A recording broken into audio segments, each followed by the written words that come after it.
Guys రీసెంట్‌గా popular OTT platform అయినటువంటి 'ఆహాలో' 'కథా కమామిషు' అనే మూవీ అయితే స్ట్రీమ్ అవుతుంది కదా! మన 'ఇంద్రజ' గారు లీడ్ యాక్ట్రెస్‌గా వచ్చింది.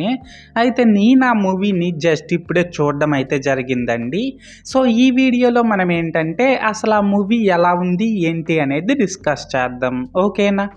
అయితే ఇక్కడ ఫస్ట్ ఆఫ్ ఆల్ ఈ మూవీలో స్పాయిలర్స్ లేకుండా బేసిక్‌గా స్టోరీ లైన్ ఏంటి అనే విషయానికి వచ్చినట్లయితే గైస్, ఈ మూవీలో 4 different age group of couples అయితే ఉంటారన్నమాట. అయితే ఇక్కడ ఏంటంటే ఆ జంటల యొక్క లవ్ స్టోరీ ఏంటి? అండ్ వాళ్ళ మ్యారేజ్ లైఫ్‌లో వచ్చిన ప్రాబ్లమ్స్ ఏంటి? ఇంతకీ వాళ్ళు కలిసి ఉంటారా? లేదా విడిపోతారా? అనేది మనమైతే మూవీలో చూడాల్సి ఉంటుందన్నమాట. సో, మొత్తానికి అర్థమైంది కదా స్టోరీ లైన్ ఏంటి అనేది. అయితే ఇప్పుడు ఈ మూవీ ఎలా ఉంది అనే విషయానికొచ్చినట్లయితే గైస్, మూవీ అయితే పర్లేదు బానే ఉంది. ఎస్పెషల్లీ ఫ్యామిలీ ఆడియన్స్‌కైతే ఇది బాగా నచ్చుతుందనమాట. అండ్ ఇప్పుడు ఈ మూవీలో ప్లస్ పాయింట్స్ ఏంటంటే, ఈ మూవీలో స్టోరీ అండ్ స్క్రీన్ ప్లే ఈ 2 కూడా చాలా ప్రిడిక్టబుల్‌గా అండ్ రొటీన్‌గానే ఉన్నప్పటికీ కూడా మూవీ అయితే పర్లేదు. అక్కడక్కడ వచ్చే ఎమోషనల్ అండ్ కామెడీ సీన్స్‌తో ఎంటర్‌టైనింగ్‌గా ఉందనే చెప్పాలి.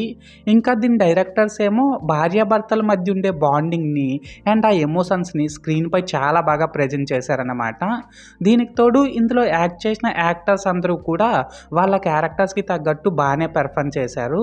అండ్ ఇందులో సాంగ్స్ అన్నీ కూడా పర్లేదు, వినడానికి బానే ఉన్నాయి. ఎస్పెషల్లీ ఇక్కడ ఇంకో చిన్న విషయం ఏంటంటే గైస్ చెప్పడం మర్చిపోయాను.